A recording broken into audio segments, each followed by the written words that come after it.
In large, not every DOS-era RTS game inspires a film adaptation. The rise and fall of real-time strategy games is a strange one.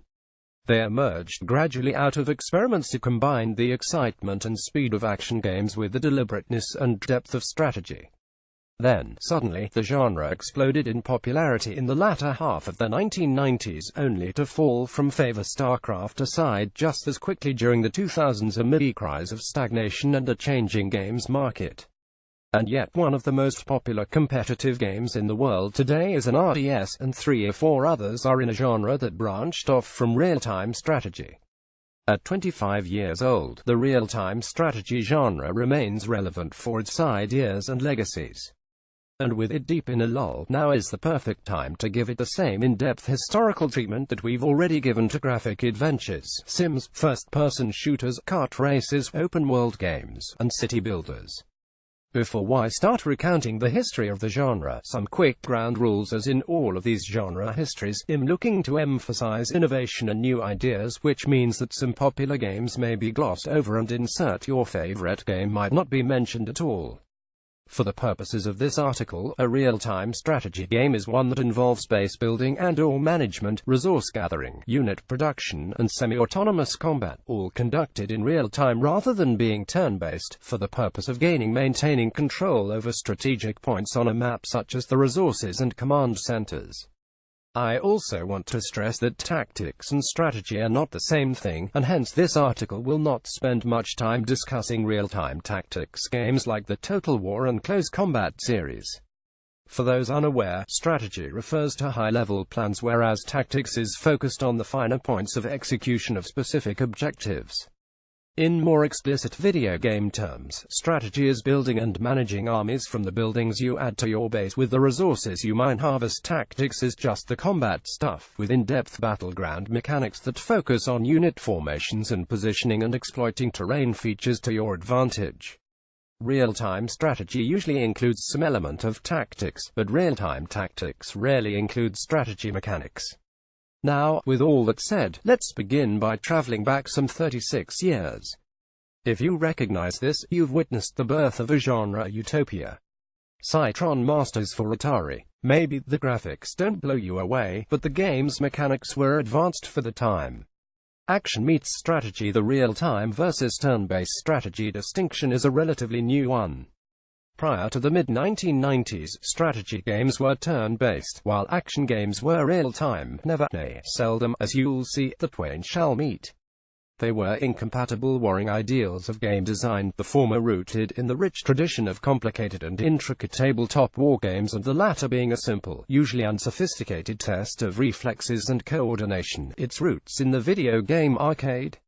Strategy was methodical and slow, all about careful planning and weighing up every decision. The idea of adding a real-time element to force players into instant, impulsive decisions was virtually unheard of. More than that, it was considered the antithesis of strategy. But that's exactly what Donda gloated with his influential 1981 television game Utopia, which is arguably the earliest ancestor of the real-time strategy genre. Utopia pitted 2 island nations against each other in a war that required that you not only infiltrate and/or destroy your opponent in order to undermine their attempted utopia, but players also had to build a happy and thriving home base. You had to think about infrastructure, manufacturing, military, weather patterns, spies, pirates, and the knock-on effects of every decision. As if the wasn't hard enough, life on and between the 2 islands continued unabated through your every moment of indecision, pirate raids, hurricanes, wilting crops, rebel uprisings, and more. Other action strategy games soon followed, each with its own idea of how these 2 types of games could combine. The next one of note was Cytron Masters 1982, by acclaimed designer Dan Bunton, later known as Danielle Bunton Berry, which Bunton later reflected seemed to fall in the crack between action and strategy gamers. Side note: after her 1992 transition, Bunton Berry referred to her pre-transition self with male pronouns, so I will too. Its commercial disappointments notwithstanding, Cytron Masters played like an early prototype of the RTS concept. There were 5 semi-autonomous unit classes between them, covering your attack, defense, and communication on the battlefield, along with several power centers that provided more energy, the game's sole resource, and allowed you to build more units. The entire game took place on a single screen, with players starting at either end of what looked rather like a football field, except instead of goalposts you had command centers. You could see your opponent's commands being issued and executed in real time, right alongside your own. RTS genre meets robots. ZX Spectrum Wargames Stonkers 1983 and Chris Crawford's Legionnaire 1982 started a push toward more of an action tactics style of play. Stonker's paredback, graphically detailed, fast-paced real-time adaptation of the battle phase of traditional wargaming met great praise, but a handful of game-breaking bugs hampered its sales. Legionnaire met a more mixed reception for its light, semi-historical simulation of battles between the Romans and barbarians. The real-time tactics aka RTT genre was born here, but it would have to wait until the following years. The Ancient Art of War, a best-selling and influential computer wargame, for its moment in the sun, and, like its RTS sibling, it took many more years for RTT to actually be recognized as a genre unto itself. In the meantime, Nether Earth 1987 further established the root concept of what would become the RTS. You manufactured robots that could capture or destroy 6 types of factories needed to produce the components that could go into building more robots. The end goal was to destroy your opponent's war bases by blowing them to smithereens with a nuclear weapon on board a hapless sacrificial bot.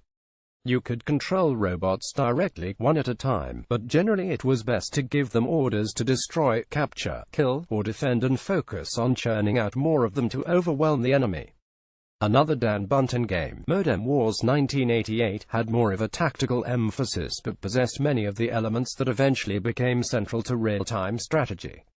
It included a fog of war that prevented you from seeing enemy units beyond the range of sight of your unit's buildings, along with espionage, customizable unit formations, and terrain-affected movement and combat. The game's methodical pacing allowed lots of things to be going on at once without overwhelming, a lesson that many later RTS games failed to heed. Page 2. You played as one of 2 warring mechs, each able to transform between air and land forms and able to carry units of a variety of types that you could buy and assign orders to through a command center.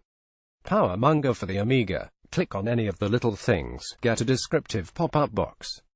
This game looked like a real-time adaptation of classic board game Risk, and it allowed you to zoom in to examine cities within a country. The same year as Modem Wars, Japanese studio Technosoft's tactical mech shooter Herzog laid the foundation for what many retrospectively label the first real-time strategy game.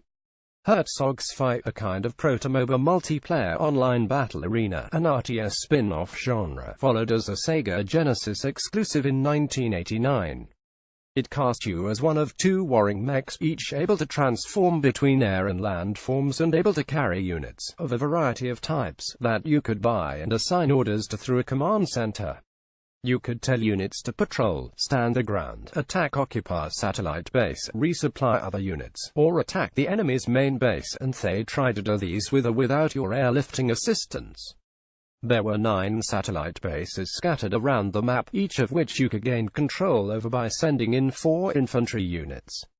These generated money, thereby allowing you to pump out new units at a faster rate, and the bases could also fulfill purchase orders for new units. It was a challenging game despite a lackluster AI. Even on easy difficulty setting, if you played against the computer, it would blitz around, snap up empty satellite bases, and then pound your home base with a never-ending onslaught. Herzog's fire remained hectic after you adjusted to its rhythms. If your units were gaining the upper hand, your opponent could swoop in with a mech and annihilate them in short order, unless you were there to back them up with your own mech's firepower. But every moment spent participating in the battle was a moment where you couldn't buy more units, so it became an exhausting exercise in rapid-fire micromanagement. This perhaps presaged the near-impenetrable post-StarCraft future of the multiplayer RTS, a world where small mistakes can have devastating compounding effects, and slow and steady gets you slaughtered. But in the meantime, with the genre still finding its feet, the main challenge would remain getting to grips with the core mechanics, which varied from one game to the next. Next was Powermonger 1990, by populous developer Bullfrog, which nearly made up for its repetitive gameplay and obtuse interface with several cool ideas. There was a polygonal 3D map with zoom and rotation support, albeit confined to a small viewing area. It had interconnected simulation elements such as wildlife, seasons, and townsfolk with their own jobs that affected the world. In winter there will be less food, for instance. Among several lighter touches, men turned into angels when killed or huddled around a fire in the cold. There were also 3 army postures that affected how orders would be carried out. Under the right conditions, you could force all the people of a conquered town to join your army, equipped with whatever weapons were available, although often it was best to leave at least some of them behind so that they'd procreate, thereby leaving you with a supply of reserves to conscript when needed. Hot on the heels of Powermonger, Dan Buntin's Command HQ 1991 looked like a real-time adaptation of classic board game Risk.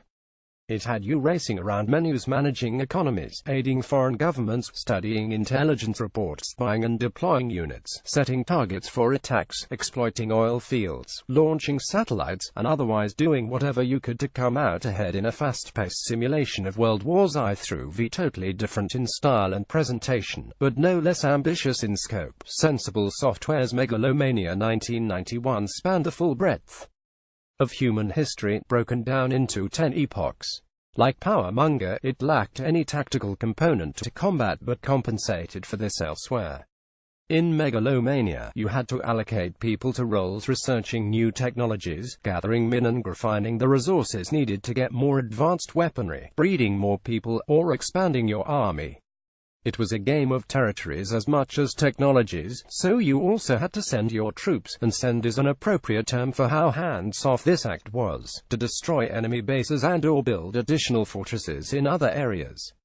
Each area had different resources that may necessitate reinventing, researching the same technology all over again. Where in Powermonger the personality of its world and little computer people made the game's many flaws bearable, here the little touches elevated something good to great, at least until the unfulfilling and tedious late game. Of particular note, there were some delightful voice samples delivered in the perfect tone. "We've nuked them," and a stereotypically tinged "Do you want to be in my gang" being among the highlights, and it was neat to see your buildings and men change appearance with each new epoch. This title came shortly after the original Dune, and each was loosely based on the film. Of course, he who controlled the spy zones in the Duneverse. The North, giving us issues well before the Game of Thrones era. What's in a name? It wasn't until 1992 that real-time strategy finally got its name, courtesy of Dune 2 producer Brett Sperry, who coined the term while attempting to describe the game. In design terms, Dune 2 was little more than a refinement on what came before, but in legacy and influence it was everything. Dune 2 is the earliest RTS game that people tend to remember. It's the game that defined all that came after, for better and, ultimately, worse. Developer Westwood Studios, previously known for best-selling RPG Eye of the Beholder, took heavy inspiration from Herzog's Fight God game Populous, and the Macintosh's mouse-driven graphical interface in designing its loose tie-in to the Dune books and film. Bizarrely released just a few months after the Dune adventure game by Cryo Interactive, Dune II's Papithon story followed House Atreides, House Harkonnen, and newly minted House Ordos, all playable in a water control and exploit the spice on planet Dune. For, as anyone even vaguely familiar with Dune knows, he who controls the spice controls the universe. There was something inherently compelling in Dune II's core gameplay loop of sending a harvester out to get spice that converted into credits to spend on upgrades, repairs, new units, and new buildings. More and stronger stuff meant less micromanaging the pushback against hassling enemy units. It meant more time to explore the map, set up additional bases, and devise a strategy to thwart your foes. As you played, you knew that with every minute that passed, your computer-controlled opponents were also accruing more resources to build a better base and a stronger army, ensuring that you'd be in for a wearying, drawn-out battle to conquer the map, made worse by needing to click repeatedly to issue orders to each unit individually, since there were no grouping or multi-unit selection options. An early assault on their key structures could catch them out and net you a big lead that saved you from this tedium, but it could just as easily leave you vulnerable to a crushing counterattack. Westwood had taken the feedback loops of what would soon be known as 4X Explore, Expand, Exploit, Exterminate games. The 4X moniker was coined in a computer gaming world preview of Master of Orion in 1993, and stumbled on the winning formula for distilling them down into something that could take place on the micro rather than macro strategy scale. Every level was essentially a small-scale, real-time 4X skirmish. You always started with a construction yard, several hundred credits, and a handful of units. Then, taken care to ensure that you never lost all means to rebuild after a clobbering, best accomplished by protecting at least one spice refinery and having a mobile construction vehicle hidden somewhere safe. You had to push outward to get a second spice refinery, ideally located near a ferry-off spice field. Observe the minimap for enemy movement. Establish secure enemy-facing perimeter defenses, far from the center of your base. Send out trikes in search of enemy weak points and, in later levels, to build a starport as soon as possible because it was a cheaper and faster means of getting the all-important tanks and rocket launches than the heavy vehicle factory. And for an added element of tension, you had the remaining supply of spice as a natural time limit. Run out of spice before you gained the upper hand, and there was no way you'd win. The modern RTS was born. June 2 may have created the term, but Warcraft took the genre and ran. Not every DOS-era RTS game inspires a film adaptation. Everyone loves a good orc. It then fell to a thin little-known studio called Blizzard Entertainment to solidify the June 2 framework as that of a new genre. Warcraft Orcs and Humans 1994 ditched June's sci-fi for a tongue-in-cheek version of old-fashioned fantasy. Now you didn't mine spice for resource credits, rather, you mine gold and chop down trees. Buildings weren't constructed out of view and then plonked down afterwards in your place of choice. They were built before your eyes by unarmed peasants peons whom you also constructed, or I should say, trained. Warcraft's two warring races had real personality, too. Where June-II's House Harkonnen showed its evil only in the destructive powers of its Death Hand missile, Warcraft's orcs were charismatic and oddly likable in both the game itself, where they responded verbally to your orders, and in the between-mission cutscenes, scrolling text on a static image with a comical voiceover, even when ordering you to kill a fellow orc to teach her not to disobey her father. Warcraft also included a 2-player skirmish mode, available over local or internet connections, with either campaign or procedurally generated maps. Just as the popularity of Doom deathmatches had done for first-person shooters, this set into motion a gradual shift in design priorities. Warcraft multiplayer was popular, and it kept players engaged long after they'd mastered the Orc and Human campaigns. This would be an important lesson for Blizzard. Page 3. The damn Brotherhood of Nod. Those memorable cutaway scenes. Nod and the delightfully campy cutaway scenes returned here. The premise of Red Alert: the story began with Albert Einstein making a quick trip back in time to kill Hitler. The game notably introduced fog of war mechanics to take the RTS genre further. Westwood had lessons of its own to apply in June 2 spiritual successor Command & Conquer 1995, a campy, light-hearted take on war over an alien substance between the Global Defense Initiative (GDI) and the Brotherhood of Nod, a kind of decentralized militant secret society with deep corporate connections and cult-like fervor. At its core, Command & Conquer was a faster-paced rehash of June 2 transposed to an alternate timeline of our home world, notably with click-and-drag multi-unit selection, multiplayer support, and a streamlined interface. But to leave its description at that would be to neglect the brilliance of its other elements. The intentionally hammy melodramatic cutscenes, filmed with live actors in front of green screens, brought a quirky revelry to the game's darker themes. GDI forces always seemed to be winging it, while the Brotherhood of Nod was so on-the-nose maniacal evil that you couldn't help but laugh at the scheming, backstabbing, and wanton violence. Nod forces would gleefully kill defenseless villages and raze the buildings to the ground, both during missions, if you weren't protecting the village, and during cutscenes. In one memorable Nod mission you were explicitly asked to be party to the amoral philosophy of the Brotherhood and steal a GDI helicopter to then destroy a nearby village. Nod soldiers didn't get all the fun, though the GDI campaign included an amazing mission where you used a commando to single-handedly obliterate an enemy base by sneaking around planting explosives. Commandos were by far the coolest units yet included in an RTS game, in part for their varied abilities but mostly because they always punctuated their acts of destruction and carnage with gruff one-liners like, "I got a present for ya," and that was left-handed. The Command Conquer series would cement its place in pop culture with a World War E-themed spin-off, Red Alert, in 1996. It brought the original zany FMV's slick and fast-paced action and 90s tuned into a mid-20th century alternate history setting that somehow fit the style even better than before, and that would fittingly act as a prequel for the ridiculousness of the first game. The story began with Albert Einstein making a quick trip back in time to kill Hitler, then it ran with the most absurd possible implications as the Soviets got their own visions for expansion and ended up starting an alternate World War II, in which you could fight on either the Allied or Soviet side. The Brotherhood of Nod was here, too, of course, with its enigmatic leader Kane involved in various underhanded maneuvering in the halls of Soviet power. In-game, the Soviets weren't as evil as the Nod forces in CC, but they could still delight the sadist within us with weapons like the Tesla coil, which quickly fried any unit unlucky enough to come within range.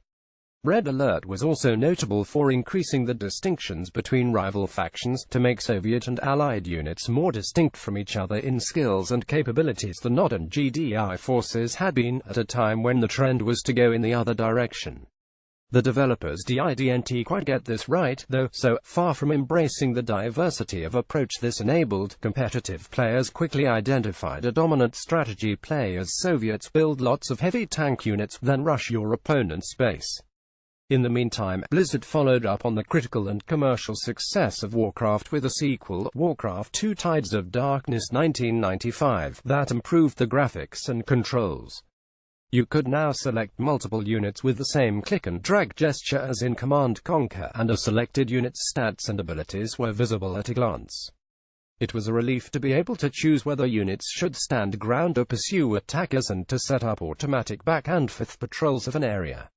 Warcraft 2 also offered a deeper story, and, in a first for the genre, it introduced a two-tier fog of war system whereby not only were unexplored areas shrouded in an all-encompassing black fog, but also any areas beyond the sightlines of your allies' units and buildings were shaded grey. You could still see an impression of the terrain, but not whatever enemy activity might be taking place there. The improved fog of war mechanic was a game-changer for the genre. It meant that you could never have complete information about your opponents, which added multiple new layers of strategy. Now it was suddenly possible to mount sneak attacks, and fast and far-seeing units had a benefit as scouts beyond the initial map exploration phase. And if your opponent was lax in the reconnaissance, you could amass vast reserves of units, hidden from view, and lure them into a trap. RTS games were still a click fest, but this signaled that finally they were beginning to live up to the strategy part of the label. After two hit Warcraft games and the great success of Westwood's 3 RTS titles, the floodgates opened. Real-time strategy had become trendy, and in rode the hordes of copycats. With all the great RTS titles capturing gamers' attention, the middling titles were only a matter of time. The best of this mid to late 90s glut was Z, pronounced Z. This game has one pace, breakneck. It was a constant, frantic series of rapid ebbs and flows as you struggled for dominance. Among an emerging glut of mediocre sci-fi RTSs, Conquest Earth 1997 allowed its duper native invading race to disguise themselves as scenery or as human vehicles, or to combine multiple weaker units to form one stronger one. Released the same year, Dark Colony sported a hero-like commander unit and some mystical artifacts that you could capture and use to turn the tide of battle, by turning the surrounding trees into weapons, for instance, or by sucking enemies into a miniature black hole. Earth 2140, also released in 1997, likewise offered generals who possessed special abilities for leading and organizing groups of units, but they were thick as a brick and so often became more of a burden than an advantage. Legendary UK studio The Bitmap Brothers, worshipped among Amiga fans for its late 1980s and early 90s output, stood out from the pretenders with its 1996 game Z, pronounced Z, as it should be. Rather than megalomaniacal cult leaders or warring races, its story concerned itself with armies of spacefaring robots programmed to fight to the death for control of 5 planets. It reintroduced British silliness to the genre, combining the humour of games like Megalomania and Powermonger with a tongue-in-cheek play on the conventions established over the previous few years of RTS development. Z was one of the first RTS games to just get on with it. You had no slow build-up, no mid-game lull, no late-game attrition, just a constant, frantic series of rapid ebbs and flows as you struggled for dominance. This was a game of territory, with streamlined resource gathering and base management systems giving way to zones of control. The map was divided into a grid, fought over in an RTS variant of the familiar Capture the Flag concept. It was Nether Earth, modernized and refined, and it had cool ideas like sniping enemy troops out of the vehicles so that your own soldiers can steal them.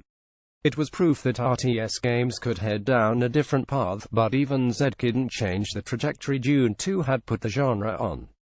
Behold the gem that is the original Age of Empires. AO borrowed some of its core concepts from Civilization. By and large, this was an evolution on Red Alert and Warcraft 2. Seven Kingdoms Ancient Adversaries was perhaps lost in the AO hype. The game, however, offered strategic depth well beyond the usual RTS fare. Gimme some Stone RTS fans finally got a break from fantasy and sci-fi in 1997, which saw the release of two very different takes on the same basic idea, both in terms of production values and gameplay mechanics, just 1 month apart. Under the directorship of Civilization co-creator Bruce Shelley, Ensemble Studios took real-time strategy back to the Stone Age and the Tool-aged Bronze Age and Iron Age in October 1997 with the much-hyped hit Age of Empires. As ruler of one of 12 distinct, real historical civilizations, you were tasked with guiding your empire through the 4 ages while warring against as many as 7 rival empires for supremacy in the region. Just like in Civilization, you could build monuments called wonders to gain bonuses, automatic victory in standard games if still standing after 2,000 years or otherwise just a score bonus. And also, like in Civilization, you really needed to keep pushing the research side to get to the next technological advancements before anybody else. In most other regards it was an evolution on Red Alert and Warcraft 2. You now had 4 resources, rather than 2 or 3, wood, gold, stone, and food which could be farmed, gathered from plants, or caught by hunters, and you had more complex dependency systems for upgrades and buildings. There was also diplomacy, conducted through tribute giving-receiving, and you could use waypoints to help move units around more strategically. But underneath it all, Age of Empires was full of the same familiar loops of resource gathering, unit micromanagement, and expanding your base. It's perhaps a shame, then, that Seven Kingdoms Ancient Adversaries, released a mere month after Age of Empires shipped, had so little impact. Developed by a tiny company called Enlight Software, which was led by designer and programmer Trevor Cheyenne, the creator of the highly rated business simulation Capitalism, Seven Kingdoms was far better than its modest graphics and meager sales would have you believe. Its diplomacy, trade, and technology systems were no match for Civilization or hand strategy game like its turn-based contemporary imperialism. But Seven Kingdoms offered a strategic depth well beyond the usual RTS fare. Far from the usual frenzied clicking, it had you thinking carefully but quickly about how to maintain a balanced economy. Every unit and building had an annual maintenance fee, paid on top of the construction cost, that you needed to cover by taxing peasants and trading raw and processed resources at markets. Every resident of every town under your control was automatically taxed a small amount, but you could generate extra revenue by taxing them again, at the cost of reduced loyalty, which made them more likely to defect to another civilization or accept a bribe from an embedded spy.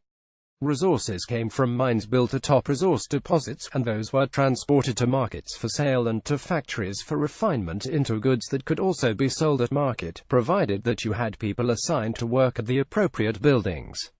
Markets were more complex than in Age of Empires. You needed to figure out the most efficient and profitable supply routes for your caravans to take, and you needed to ensure you had markets of your own throughout both your kingdom and those of your rivals, assuming you could negotiate a trade treaty. If you got this wrong, or if you overstretched in your military expansion, then you were left relying on taxes to balance the budget, and that probably wouldn't be sustainable long term. That meant you were in for a world of pain. Once the money ran out, military loyalties disintegrated, buildings collapsed, siege weapons fell apart, and Your villages began to abandon you. Just like that, a healthy lead could spiral into defeat in under 10 minutes. To balance out this expanded economic side of the game, Seven Kingdoms stripped out combat tactics almost entirely. Winning in battle stopped being about awkward flanking maneuvers and juggling multiple unit commands. Instead, it was dice rolls rooted in squad sizes, unit combat skill, a number between 10 and 100, your general's leadership skill, and each unit's loyalty to you. You also had to take nationality into account. You might have an easier time subjugating a neutral or enemy town if most of your soldiers in attendance at a barracks on the edge of town were of the same nationality as the locals. Some battle scenes in 3D, the third dimension. After keeping things strictly 2D for several years, real-time strategy began to flirt again with three-dimensional terrain in September 1997 with the release of Dark Reign: The Future of War. While graphically similar to existing fare, Dark Reign used an internal height map that affected line of sight for units. If a unit moved to higher ground, it could see farther. Not only that, you could use trees and rocks for cover when planning ambushes or sneaking around for reconnaissance. It was also a relief to have control over which buildings in your base were switched on, making it easier to manage the power needs of your bases, and to have the option to send units off on assignments to automatically explore, harass, patrol, or search and destroy without any further input, and even to return home for repair once they'd reached a specified level of damage. Released just 4 weeks later, Total Annihilation explored similar ideas. Its pre-rendered, fixed-viewpoint 3D maps affected unit animations and line of sight and hooked into the physics engine, which dictated the effects of explosions, artillery fire, and flying debris. But its triumph was not this flirtation with 3D. Rather, Total Annihilation was a masterclass in balance. You needed energy for everything: construction, unit production, bolstering your supply of metal, a scarce resource, and even combat. Your unit's weapons used energy. Try to expand too fast and your production would come to a standstill. Build too large an army and they might be powerless to fend off a few harassing enemy units. You had to always watch the numbers, to carefully monitor the balance of inputs and outputs of both energy and metal, which I should note could also be salvaged from dead units. A large surplus was inefficiency that you'd surely be punished for, but a prolonged shortfall could be even more damning. This need to think in terms of balance extended to the units themselves, each of which had a critical weakness that another unit could exploit. Cleverly, the only unit that could easily overpower anything else, the commander, was also the only unit you couldn't afford to lose if it was destroyed. You were too. Later in 1997, Bungie's Myth, a groundbreaking 3D real-time tactics game, showed how a fully 3D engine could enhance the combat side of the RTS, with full camera control that helped you get a better view of the battleground, and weapons that might be more or less effective. A predictable grenades could roll or bounce anywhere depending on topography. It would take another 2 years for RTS games to catch up, though. Homeworld 1999 was first to go fully 3D and also first to go into deep space. It was structured very much in the traditional RTS manner: command a fleet, build more ships, research new technologies, harvest resources, but by very nature of its deep space theme, it was a huge departure from genre convention. It could be disorienting at times to have to think in 3 dimensions, especially with such a bare-bones user interface, but it worked well enough to not detract from the gorgeous, sweeping vistas that you could zoom and rotate around to your heart's content.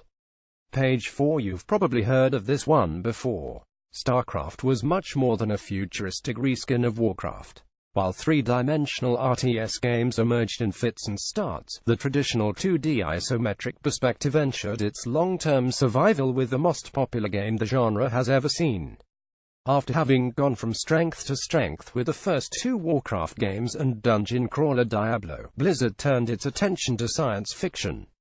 Rather than orcs, humans, elves, and the like fighting over lumber and gold and oil, you now had Terrans, humans, Zergs, and Protoss battling over minerals and Vespene gas on a distant world. StarCraft 1998 was much more than a futuristic reskin of Warcraft. Most notably, its 3 races were completely distinct. The units and buildings and resource-gathering methods were all unique, though vaguely comparable, and almost perfectly balanced to counteract each other.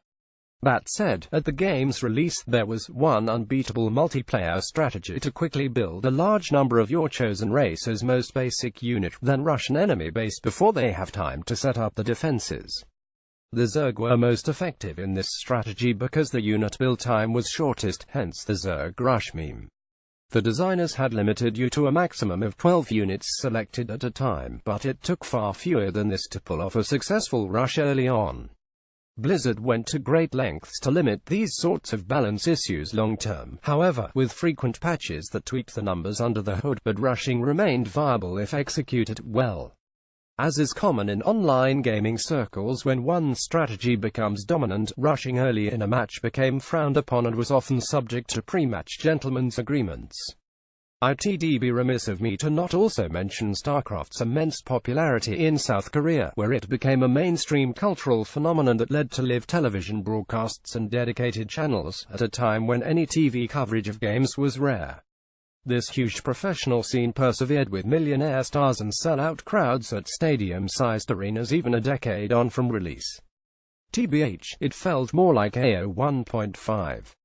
Consolidation Ensemble Studios provided a big-budget alternative to StarCraft's sci-fi themes with a new historical RTS, Age of Empires 2 to the Age of Kings, in 1999.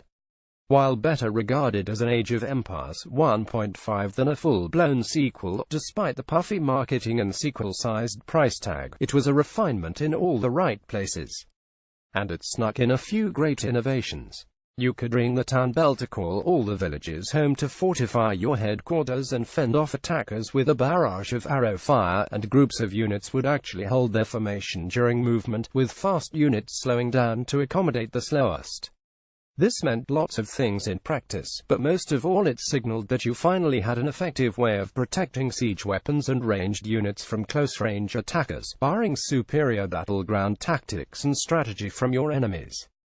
New additions like these drove AO2 to the bestsellers list, but it was a finely tuned random map generator together with some superb balancing of multiple viable victory strategies that kept people hopping onto its multiplayer for years. Afterward, some actually didn't stop. The recent expansions of the game's HD re-release were developed by modders recruited from the community, and they incorporated balancing refinements to nerf the strategies that finally emerged as dominant earlier this decade. Empire Earth 2001 later tried to unseat AO2 as the lead historical RTS, with 3D graphics, a hero system, better AI, and 14 historical epochs covering the full breadth of human history, rather than just 4 covering 1,000 years. But neither its impressive breadth and complexity nor the direction of Age of Empires lead designer Rick Goodman could get it near its spiritual predecessor in sales and reviews. Meanwhile, Westwood had kept trucking along, although by this time AIR had acquired the studio, and most of its key employees had left. Dune 2 Remake Dune 2000 came out in 1998, just before the AIR buyout, to a muted reception because its new graphics weren't up to par, its gameplay balancing was off, and it tried to fix things that weren't broken. Command Conquer Tiberian's Son followed in 1999 with more of the series' hallmark FMV ridiculousness and all the improvements you'd expect, plus a nice dynamic lighting engine, used to great effect especially at night for searchlight towers, and a great waypoint system that could be used for setting patrol or travel routes. Before its closure in early 2003, Westwood would manage to get out 2 more fully-fledged RTS games, Red Alert 2 2000, which was just as self-consciously silly and fun as the first one but with everything improved, and Emperor Battle for Dune 2001, a modest, nice-looking sequel to Dune 2000 that played just like its predecessors. The home front at the periphery of the genre, things were a little different. The Settlers 3 1998 marked a new direction for Blue Byte's charming city-building and supply chain-focused strategy series. With roads no longer needed and combat greatly expanded, the flavor of play turned much more toward real-time strategy. But still there remained a few dozen different job types for its happy little workers, with just as many primary and secondary resources that you had to manage to keep your empire ticking along smoothly so that you would be able to fend off enemy advances and ultimately conquer the map. Cultures 2000 had some of the same spirit, thanks no doubt to its creators Fanatics Software History working on the Settlers games with happiness, not conquest, as the core goal and exploration, construction, and economic management of a small tribe as the main gameplay loops. So did Anno 1602-1998 in Europe, aka 1602 AD 2000 in the US, which was the first in another long-running series. This first Anno game, like all the ones that followed, made combat a necessary annoyance in what was more of a real-time maritime trading and exploration game with settler-style colony building. It was slower paced and more open-ended than most previous RTS games, and war was often more about blockades and/or posturing than actual fighting, but Anno 1602's relatively complex economic model made for enthralling play. Kohan Immortal Sovereigns 2001 then went and showed that supply and demand economics could in fact be a very big deal in an RTS with the traditional focus of defeating enemies with pointy weapons. Your orders affected regiments composed of companies, which each were led by a captain and consisted of a whole bunch of units of 3 different types. By adjusting which troops filled the front line and support slots, you could make a company specialize in speed or brawn or range combat to destroying buildings or whatever came to your mind. You could also have companies defending key points on the map, knowing that they'd get defensive bonuses if left in place for a long time. Once it came to battle, all you could do is watch and decide whether to send in additional companies or to sound the order to retreat, causing loss of morale and regroup. Kohan also streamlined resource gathering, which is to say that everything but gold came from resource structures found in your territory. Surplus resources could go toward new units and population growth, which increased a city's territory size, or be sold off to generate the gold you needed to pay for stuff like maintenance. Everything had upkeep costs, upgrades, and covering a shortfall in resources for new companies or structures. And as in Seven Kingdoms, you did not want to run out of gold, lest you were prepared to see your kingdom crumble to dust. Page 5. Even as the RTS genre at large declined, there were some noteworthy games. Warcraft 3 came around at the same time MOBAs began experiencing massive popularity. By the early 2000s, RTS mania was on the decline. Publishers were giving up on quick and dirty clones of Command & Conquer as real-time strategy coalesced into a core group of well-informed players who liked to compete online and who would learn the games inside out, with groups at the periphery who favored single-player campaigns and niche RTS hybrids like Anno, Settlers, and grand strategy series Europa Universalis. Developers and publishers trying to break into this scene changed the tack. They started targeting a crossover audience, RTS fans interested in whatever other genre you can blend in, plus fans of that genre who were tolerant of RTS mechanics. Majesty the Fantasy Kingdom Sim 2000, for instance, was effectively a modern version of Stronghold, the 1993 one, but with completely autonomous units that you could affect by planting reward flags wherever you hoped your heroes would go. Firefly's 2001 RTS Castle Builder Stronghold brought some of the rigor of simulation to a more focused take on Age of Empires, with its highlight being the sadistic pleasure you could get in seeing boiling oil poured over the wall to scorch the infantrymen below, or in watching the farcical comedy of your peasants walking obliviously into a flaming building, only to run out on fire moments later. Also worth noting in passing, Cossacks 2000 put whole armies on screen, grouped into multiple formations that could each cater to as many as 196 soldiers.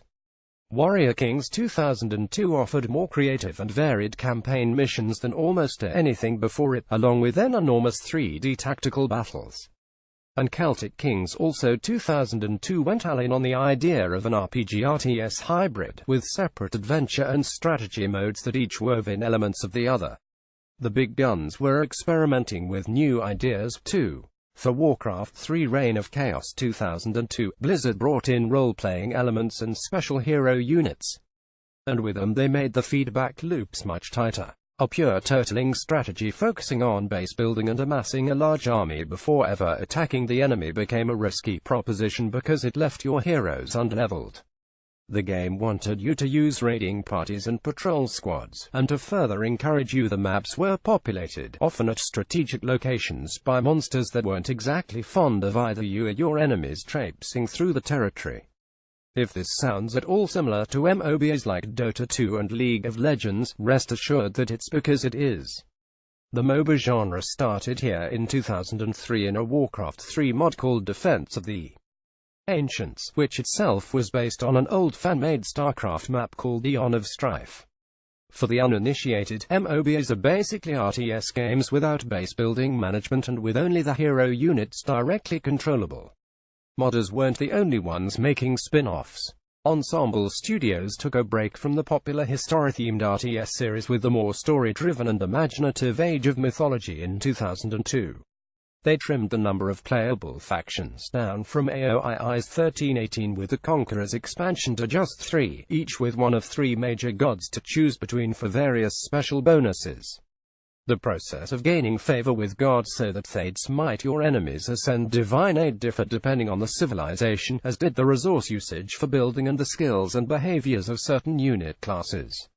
Rise of Nations may have been the beginning of the end for surefire RTS popularity. Warhammer showed there was still genre life yet. Final Assault at wasn't until 2003 that we saw a first attempt to combine traditional real-time strategy with civilization-style turn-based strategy, macro and micro strategy, together in the one ambitious game, directed by CIV2 and Alpha Centauri lead designer Brian Reynolds. Rise of Nations was both somehow a groundbreaking, brilliant leap forward and also a dead end, a short-lived rebel of a strategy franchise that sold and reviewed well and then faded into nothing. It took the idea of territories and expanded it into full-blown cities within ever-shifting national borders.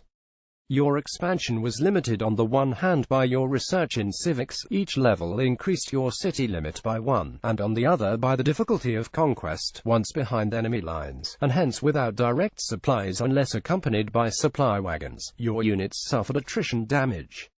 Like Age of Empires and Empire Earth, Rise of Nations covered a huge chunk of human history, but here the transitions between ages worked that little bit better. They were compressed, for one thing, and you had both automatic resource gathering and commerce caps to speed up the pace. It was a game designed to take you through the entire span of human history during your lunch hour, leaving you with an amazing sense of scale as you went from hoplites and catapults to archers, pikemen, and cannons, and eventually onto submarines and tanks and stealth bombers, your units actually upgrading before your eyes while en route to fight the enemy. You also had a nuclear deterrent option to shake up the late game, with a deadly game of chicken whereupon each nuclear bomb detonation would tick the Armageddon counter closer to Cataclysm.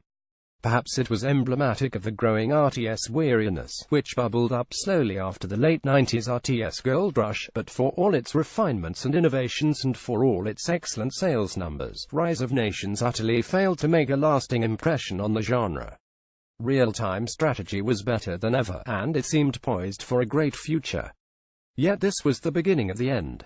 Not that you'd have known that at the time. Fresh from a successful though far too difficult homeworld sequel, Relic Entertainment landed on solid ground with an RTS spin on the popular Warhammer 40k tabletop wargaming universe. Dawn of War 2004 expertly captured the far-future struggle between space marines, orcs, Eldar, and demonic former marines, and beneath its superb aesthetic and thematic elements was a great game. Most notably, it entrenched the idea that real-time strategy could be focused on capturing and holding a series of strategic points along the way to your enemy's stronghold rather than alternating raids on each other's bases. Despite a raft of tactical options that required constant attention, Dawn of War kept things manageable, for the most part, by reducing the number of units in play and by focusing on squad behavior over individual units. But it was frequently too fast-paced for its own good, its cover and mirror systems felt half-baked, and it was the surest sign yet that RTS games were losing their accessibility. There were just so many keys to memorize, and you had so much to do every minute that you'd have to put in dozens of hours before you could even begin to compete in multiplayer, which was the game's real bread and butter. Relic's next game, the WW2-themed Company of Heroes 2006, took Dawn of War's new design template and turned it into real innovations. It was essentially a real-time tactics game with a strategic layer on the top. Like Dawn of War, its maps were filled with strategic points that, once captured, would generate the resources needed for special abilities, upgrades, and training new units. The Company of Heroes took things further. Your units could occupy whatever buildings you came across and use them for cover, and while you could build military structures that could train new units, it was more important to keep the ones you already had. Company of Heroes captured the experience of war better than any RTS before it. It was hard not to develop an attachment to your soldiers when the screams pierced the battlefield as mighty tanks lumbered through the streets, ruining your assault plans, while buildings and other bits of scenery like telephone lines would catch fire, collapse, and crumble, posing new opportunities and hazards for the troops not yet gunned down. Infantry could be suppressed by enemy fire and, after a while, would become so terrified they'd stop listening to orders other than the order to retreat. And despite all the minute-to-minute tactical nuance, it was also a highly strategic game. You had to worry about maintaining supply lines and capturing and holding not only the strategic resource points but also the areas designated with victory points, because war is about a series of minor territorial gains and choke point victories, not one big base-destroying payoff, and so was Company of Heroes. There's a reason the studio decided enough appetite remained for AOIV to come out this fall. Downfall. The success of Age of Empires 3 2005, the 8th best-selling PC game in North America in 2005, suggested that real-time strategy had plenty of life left in it as a top genre, albeit in much the same form as a decade ago. But PC gaming had entered a rough patch. PC game revenues across the industry had been falling year-on-year since 2001, and now publishers were wary of investing the big bucks. The grass was greener in console land, where sales were rising fast. That was a problem for real-time strategy. It had never worked well with a controller, and nobody wanted to take a chance at figuring it out.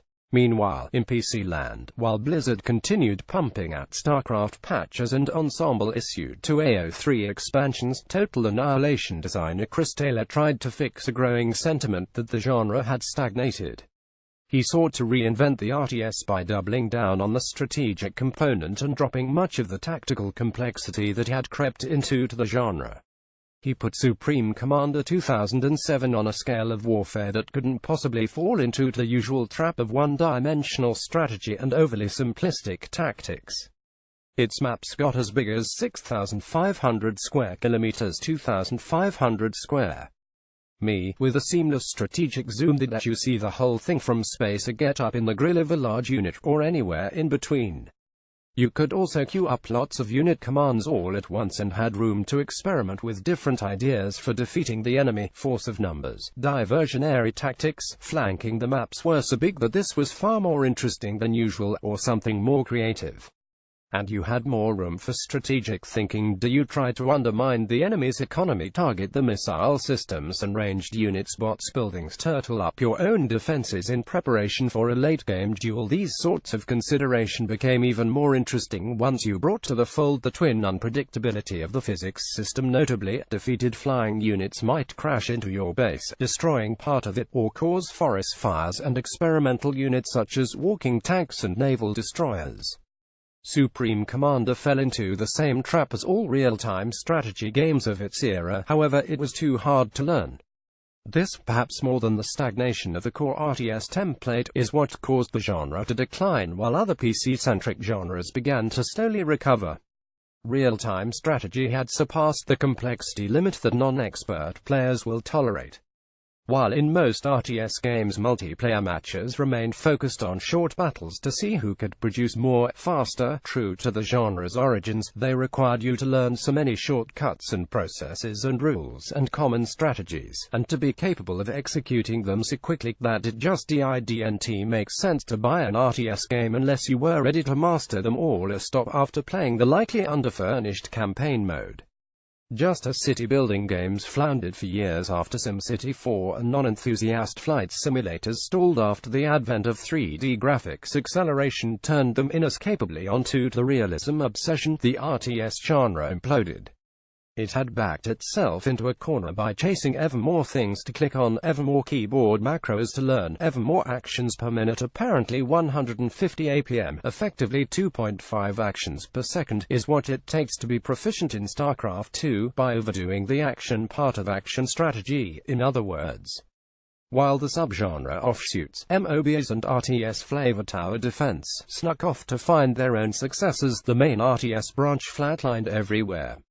All that remained were sequels, Supreme Commander 2 2010, which fixed the complexity problem but too late for anyone to care, Red Alert 3 2008, Dawn of War 2 2009, Company of Heroes 2 2013, StarCraft 2 2015 and more Anno games among them, and business as usual for the ever-popular oldies StarCraft AO2, along with Ensemble's final game, the troubled Halo Wars 2009, which cracked the console control problem but achieved little else of note.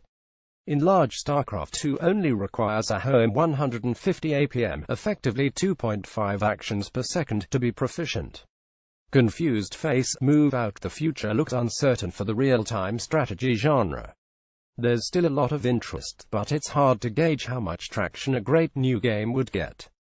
StarCraft 2 and Age of Empires 2 are currently the most popular RTS games, the former a refinement on a 19-year-old game and the latter an actual 18-year-old game with a recent HD update and expansion, while Relic's Company of Heroes and Dawn of War series continue to have a strong following among RTS players who like a large serving of tactics with their strategy. Would any of these players jump across if something better comes along? Time will tell, though I can't say exactly when. Well, actually get another great RTS. At the time of writing, of only several announced upcoming titles, none of which are from major studios, Tooth Tale looks to be a promising back-to-basics RTS deathmatch with a modern twist. Empires Apart is a self-confessed rehash of Age of Empires Driftland. The Magic Revival hopes to win you over with a blend of RTS with God Games open-source historical RTS. OAD is showing promise but has been in alpha for over a decade, and Chris Taylor is back after a stint with World of Tanks studio Wargaming, doing something. I wouldn't be too quick to discount the genre, though. With PC gaming now stronger than ever, real-time strategy seems primed for the same kind of surprise resurgence that hit adventure games after the rise of Telltale and that has come to city builders since the SimCity 2015 debacle paved the way for cities' skylines to rise to the top. Richard Moss is a writer and technology games historian based in Melbourne, Australia. His first book, The Secret History of Mac Gaming, is due out in spring 2018. He also produces a documentary-style podcast called The Lifetimes of Video Games and Ludophilia, a storytelling podcast about how and why we play. You can follow him on Twitter at MossRC.